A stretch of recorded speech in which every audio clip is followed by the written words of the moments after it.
Welcome to Mind Atlas. Tonight, let us drift toward the shore of an ancient world where the ocean lies beneath the moon. The waves rise and fall with the rhythm of slow, steady breathing, their voices soft against the sand. The air is heavy with salt, the horizon endless, and the sea stretches outward like a vast living presence. It is here that we find Poseidon, lord of the waters. He is the god of the sea, always near, yet never still. Restless as the tides, shifting between calm and storm, he dwells beneath the waves, his presence felt in every swell, every tremor, every whisper of the deep. Poseidon was one of the 6 children of Cronus and Rhea, born into a time of fear and prophecy. Cronus, warned that one of his offspring would rise against him, devoured each child at birth, a desperate attempt to keep his throne secure. Like his brothers and sisters, Poseidon was swallowed whole, imprisoned within the dark depths of his father's body.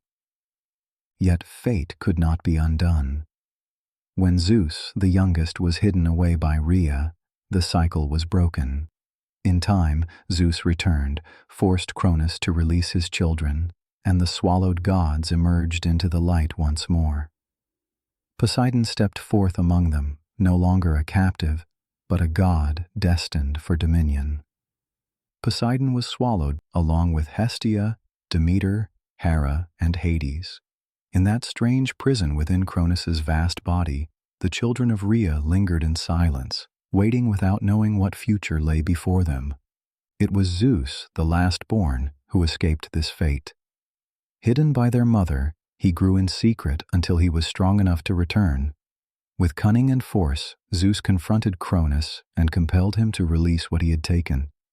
One by one, the swallowed gods were freed, and Poseidon rose again into the world, reborn not as a helpless child, but as a brother destined to claim his share of the cosmos. When Cronus and the Titans were overthrown, the 3 brothers stood before the vastness of creation, ready to divide it among themselves. Zeus, as the leader of their rebellion, claimed the wide heavens as his domain, the endless sky, the thunder, and the seat of Olympus. Hades, dark and solemn, took the underworld, ruling over the unseen realm of the dead. To Poseidon fell the sea, a kingdom without borders, as deep as it was endless, forever shifting in storm and calm. Though the sky rose higher and the underworld stretched below, it was the oceans that touched every shore, binding the earth together in the ceaseless motion. From that day onward, Poseidon was lord of the waters, his power rolling with every tide. In the forging fires of myth, the Cyclopes, master smiths of the gods, crafted gifts to arm the divine brothers. To Zeus they gave the thunderbolt, to Hades the helm of invisibility, and to Poseidon they offered the trident, a weapon of 3 gleaming prongs, born of flame and steel, humming with the power of the deep. This trident became his emblem, the mark of his rule over the seas. With a single strike, Poseidon could stir storms from calm waters, shatter cliffs into the sea, or call forth springs from the barren earth. It was more than a weapon, it was the symbol of a god whose dominion was both vast and unyielding, a reminder that all who sailed upon the waves moved beneath his watch. Poseidon's domain stretched farther than any horizon. The oceans, with their shifting moods and hidden depths, lay under his command, calm and glittering one moment, raging with storms the next. Sailors whispered that every swell of the tide was his breath, every tempest his anger unfurled across the sky. Yet his power was not bound to the waters alone. As the earth shaker, he could strike the ground and summon earthquakes, splitting the land as easily as he stirred the sea.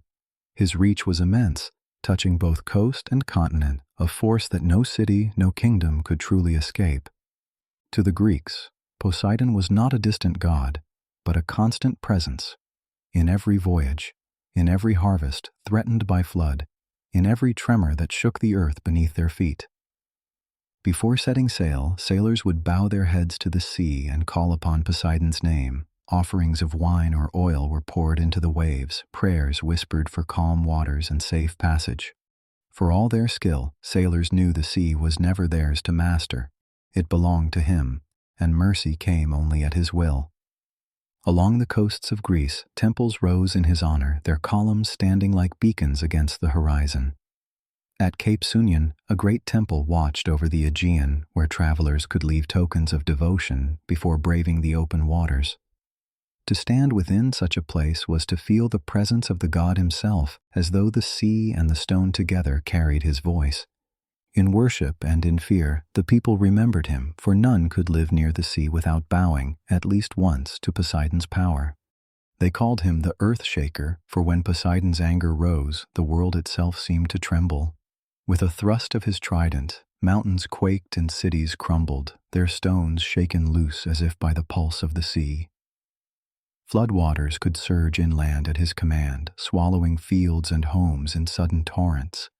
His wrath was never subtle. To offend Poseidon was to risk the fury of storms at sea or the trembling of the very earth beneath one's feet. The Greeks feared him not out of superstition alone, but from experience, for earthquakes and floods were reminders that the god of the deep was never far, his temper a force no mortal could withstand. The old stories are filled with warnings of Poseidon's wrath. In the tale of Odysseus, it was Poseidon who stretched a short voyage into 10 long years. When the hero blinded the Cyclopes Polyphemus, one of Poseidon's sons, the sea god answered with storms and shipwrecks, driving Odysseus from shore to shore. Every wave that struck his vessel was the god's vengeance, relentless, until the hero at last reached Ithaca, worn by suffering. The sea, like Poseidon himself, was a paradox, a giver of life and a force of destruction. It brought fish to feed villages, carried ships to new lands, and bound distant peoples together with trade and travel. Its rhythm nourished the coasts, its waters sustained countless lives. Yet the same sea could rise in fury without warning. Gentle tides could turn to violent storms, waves swallowing ships whole, dragging sailors into the depths. Earthquakes could split the land. Floods could erase entire fields. To the Greeks, this dual nature was never forgotten. In every prayer and every story, the sea was both blessing and threat, as capable of granting safe harbor as of sweeping it all away. And at its heart stood Poseidon, restless and eternal, the living embodiment of that balance between creation and ruin. Poseidon's lineage was as vast and varied as the sea he ruled. From his unions came many children, both mortal and divine. Among them was Theseus, the great hero of Athens, who braved the labyrinth and slew the Minotaur. Triton, his son of the sea, was often depicted with a man's body and the tail of a fish, a herald who blew a conch shell to calm or rouse the waves. Yet not all his offspring were noble or kind. Polyphemus, the Cyclops blinded by Odysseus, was also of Poseidon's blood, a reminder that the god's legacy could be as monstrous as it was heroic. Countless others, both celebrated and feared, traced their lineage to the Lord of the Deep, each carrying a fragment of his restless power into the world. Poseidon's heart, like the waves, was restless and unbound. He was drawn to the sea nymphs, daughters of the ocean who moved with the tides. Among them was Amphitrite, a Nereid of great beauty, who at first fled from his pursuit but was later persuaded to become his queen. With her he ruled the deep, their palace said to lie in a gleaming hall of coral and pearl beneath the waves. Yet his affections were not limited to the daughters of the sea.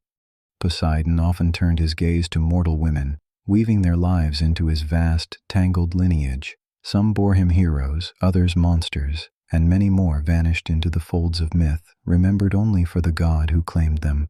Wherever the sea touched, Poseidon's presence seemed to linger, in stories of love, of conquest, and of children who carried the echo of the ocean in their blood.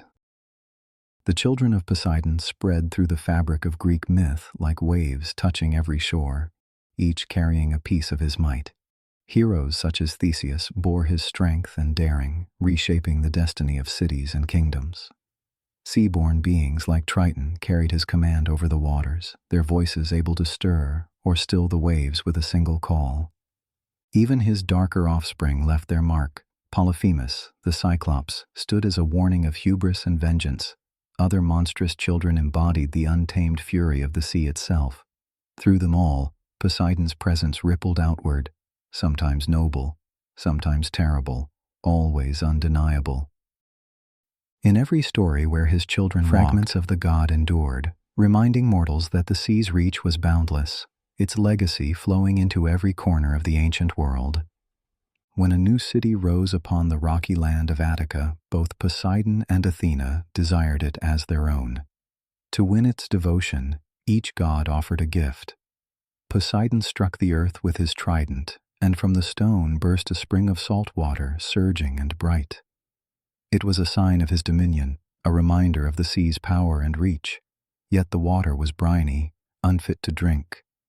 Athena, in turn, planted the first olive tree, its branches heavy with fruit, its leaves silvery in the sun. Her gift promised sustenance, oil for light, wood for building, and trade to enrich the people. The judges, the first kings of the land, looked upon the two gifts and chose Athena's offering.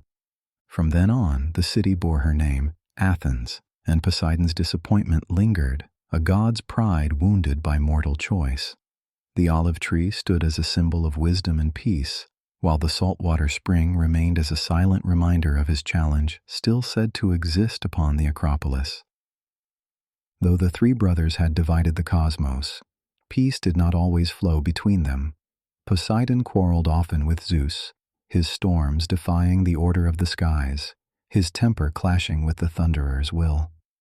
At times, even Hades, quiet ruler of the underworld, felt the tremors of his brother's unrest, when earthquakes shook the earth and cracked the gates of his shadowed realm. Yet for all their disputes, the bond of fate held them together. They had risen from Cronus's belly side by side, fought shoulder to shoulder in the war against the Titans, and carved the world between them. No matter how fierce the quarrel, none could unmake the tie of blood and destiny. Zeus above, Hades below, and Poseidon between them, restless as the sea, three rulers, three brothers, forever bound. Even among the gods whose power stretched beyond mortal measure, there was no perfect harmony. Their tempers flared, their rivalries endured, and their pride often set them against one another. Poseidon, Zeus, and Hades, each commanded a realm vast and eternal, yet none was free from conflict. The Greeks saw in this tension a mirror of life itself, that even in the heights of Olympus, discord lingered. Power did not erase rivalry, nor did divinity silence envy, and so, the stories of the gods were not only tales of might, but reminders that struggle and strife dwell in every heart, mortal or divine. To Poseidon, the horse was a sacred creature, swift and untamed, as restless as the waves themselves. The Greeks believed it was he who first brought forth the horse, striking the earth with his trident so that the animal leapt alive from the soil, strong and wild. Its mane flowed like surf upon the sea, its hooves thundered like waves against the shore. In time, horses became bound to his worship. Chariots drawn by stallions were offered in sacrifice, their lives given to honor the god who had shaped them. Riders and warriors alike called upon Poseidon for speed and strength, trusting that the same power that stirred the oceans also coursed through the gallop of a horse. In Corinth, near the narrow isthmus that joined land and sea, great festivals were held in Poseidon's honor. These were the Isthmian Games, celebrated every 2 years, drawing athletes, poets, and travelers from across Greece. Like the more famous games of Olympia, they were a union of worship and competition, a way to honor the god through feats of strength, speed, and skill. Chariot races thundered across the tracks, echoing the restless power of Poseidon's sacred horses. Wrestlers grappled upon the sand, runners flew across the earth, while offerings and sacrifices were laid at the god's temples nearby. For those who gathered, it was more than sport. It was a reminder of Poseidon's presence, a celebration of his dominion over sea and land alike. To the Greeks, Poseidon was a god of two faces. On calm days, he was the bringer of bounty, protector of sailors, and patron of games and festivals. His name was spoken with reverence, his temples filled with offerings, his power praised as a gift that sustained life. Yet beneath that reverence lay fear, for as swiftly as the sea could smile, it could also rage. Storms, quakes, and floods could rise without warning, striking terror into mortal hearts. To worship Poseidon was to honor not only his generosity, but also to plead for his restraint, for the god who gave could just as easily take away. Thus he was both cherished and dreaded, his dual nature reflecting the truth of the sea itself, endless, necessary, and never entirely safe. And so we return to the ocean at night, where the waves breathe softly beneath the stars. The tide moves with a steady rhythm, rising and falling as though the sea itself were asleep, dreaming in silver light. The horizon stretches into shadow, endless and quiet, yet alive with unseen depths. Here, the world feels both vast and near, the water whispering its ancient song against the shore. It is in this stillness that the presence of Poseidon lingers most, not in fury, nor in storm, but in the calm vastness of the sea that holds both silence and power in equal measure. The waves roll endlessly, one after another, carrying the same rhythm that has echoed since the dawn of time. Each swell rises, falls, and returns again, as though the sea itself remembers every age, every story, every prayer once spoken upon its surface. So too is Poseidon, timeless, unyielding, present in every tide. Just as the waves never cease, his dominion endures, stretching from the quietest ripple to the fiercest storm. To watch the sea is to glimpse the god within it, eternal, restless, and unforgotten. Poseidon is both storm and stillness, the fury that shatters ships, and the calm that lulls the shore to sleep.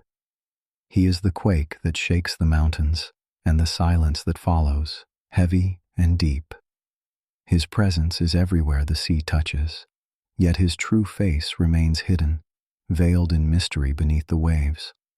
Always he watches, unseen in the depths, his trident in hand, his gaze upon the shifting world above.